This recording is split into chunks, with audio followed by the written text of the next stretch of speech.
Have you ever been told that natural strategies for ADHD were just a waste of time? I remember hearing those exact words from my son's doctor years ago. It's a moment that's etched in my memory, as clear as it happened yesterday. Back then, my son was on 3 strong medications, and there was talk of adding a 4th to manage the side effects from the 3 others. The idea of piling on more medication felt really overwhelming, and intuitively, I knew there just had to be another way. Fast forward to today, and I couldn't be more grateful for really trusting my instincts and diving deep into research. Hi, I'm Dana Kay. I'm a board-certified health and nutrition practitioner and an ADHD expert. That's my specialty, helping families navigate the complexity of ADHD naturally, reducing symptoms without relying on medication. Stick around because in this video, I'm excited to share with you 5 compelling reasons to reconsider the role of medication in managing ADHD. Look, I'm not against medication in all circumstances, but it should not be the first port of call for all kids who have ADHD. Not when there are other options that might be a better fit for some families. So if you're on the fence about ADHD medication or just curious about alternative approaches, you're definitely in the right place. Go ahead and hit that subscribe button now so you don't miss out on any future videos from me. So let's dive in. One of the most significant decisions many parents of kids with ADHD face is whether or not to use medication. Medication is often presented as the first and sometimes only line of defense for ADHD. This is wrong because, as I mentioned, there are other options and parents should always be given all options, not just one. Here are 5 reasons why you might want to rethink medication as the first port of call for ADHD. Potential side effects. Many ADHD medications come with a list of possible side effects, so it's important to really weigh up the benefits against the potential side effects, which can range from mild inconveniences to significant health concerns. Many parents are taken aback by the long list of possible side effects associated with these ADHD medications. And some common side effects of these medications include decreased appetite, weight loss, sleep disturbances, increased heart rate, and increased blood pressure. In some cases, these side effects can be managed with dosage adjustments, but they can also persist, leading to more significant health concerns. Now, in some families, like mine, for instance, the side effects of medication are even worse than the original symptoms.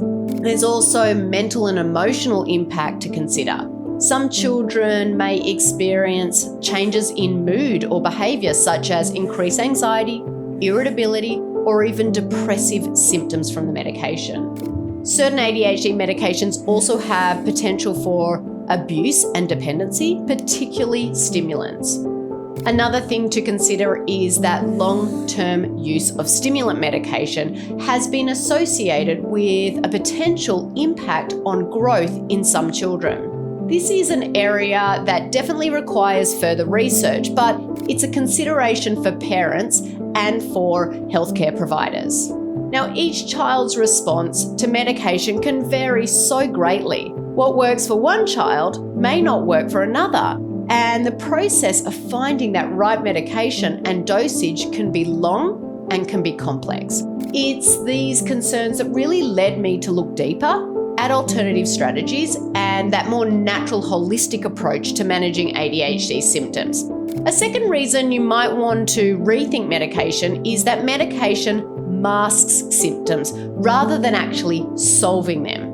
Medication serves as a temporary fix for ADHD, not a permanent one. ADHD medications work by targeting neurochemical activities in the brain, helping to improve focus and reduce impulsivity and hyperactivity. However, this approach, while it may seem beneficial in some symptom management, doesn't do anything about the underlying factors that may be contributing to those ADHD behaviors. Factors like dietary sensitivities, nutritional deficiencies, or environmental stresses often go unaddressed in that medication-first approach. By focusing solely on alleviating symptoms, we might be overlooking crucial aspects of a child's health. For example, if a child's ADHD symptoms are exacerbated by a sensitivity to certain foods or additives, medication won't solve that issue.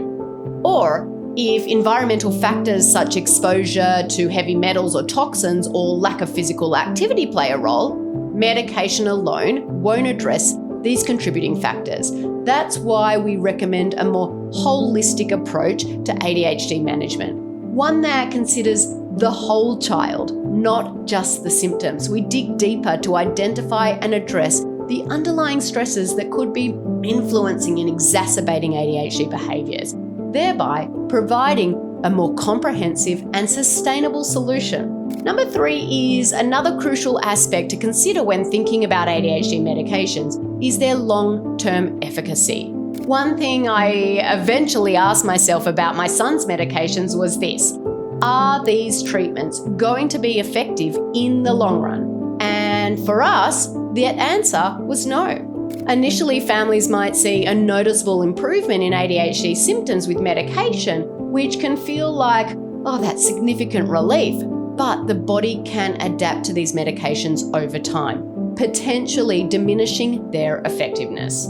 One of the families I work with not too long ago had a son who was on medication that worked for about 1 year. But then it just stopped working. Even at that max dose, it was no longer helping him and was making things worse. This is one of the problems with medication. It can lead to an unsettling cycle of dosage increases or even switching to different medications in search of the same relief experience initially. These challenges or changes aren't just a matter of prescription adjustment. They can be emotionally and physically taxing for the child and even for the rest of the family as well. Addressing ADHD is not just a quick fix thing. It's more like a marathon, not a sprint. In my experience and my practice, my goal is always to provide families with solutions that won't stop working in the long term. Now, an essential factor often overlooked in the ADHD treatment conversation is the individuality of every child affected by this condition. No two children with ADHD are exactly alike. They each have their unique set of needs, responses to treatment, and personal experiences.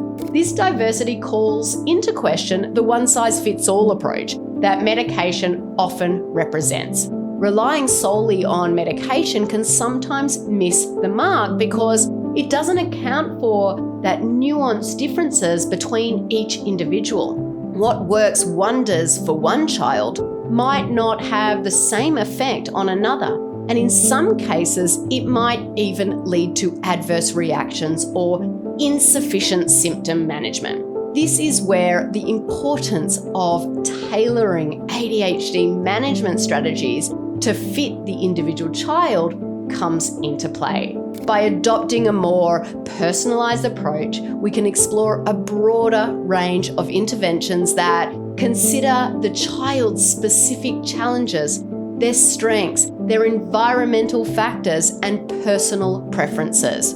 Embracing this individual-centric approach can lead to more effective, more sustainable management of those ADHD symptoms, really empowering each child to reach their full potential without being confined to a standardized treatment protocol.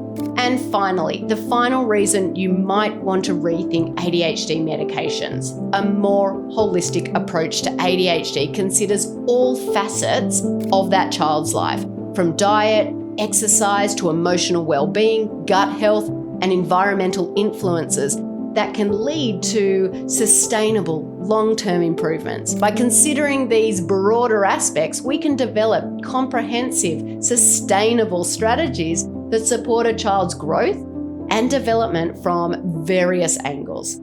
As parents, we're often faced with making critical decisions about our child's care. It's important to remember that you have the right and the responsibility to explore all available options, all options, not just one option. And you have the right to make informed decisions that really align with your child's unique needs. If you're considering alternatives to traditional medication, know that you're not alone in this quest. Many families, including my own family, have ventured down this path and discovered natural methods that have significantly benefited their children's ADHD journey. My son is now thriving without medication, and your child can get there as well. Now, in sharing this holistic perspective, my goal is to really empower you with the knowledge that there are diverse approaches to ADHD management out there. There is not just one option. If you're interested in learning more about these alternatives, we're here to support you every single step of the way if you want. Whenever you're ready, there are 3 ways I can help you. Number 1 is simply leave a comment on this YouTube video saying, "I want to learn more," and someone from my team will reach out to you.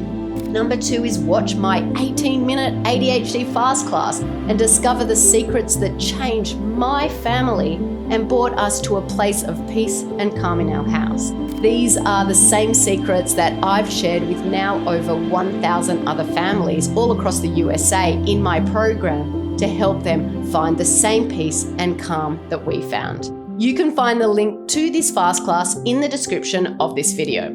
And finally, you can book a free call with one of my expert team members to help you take your next step towards a healthier, a happier home. There is absolutely no risk with this call. It's free and there's no obligations.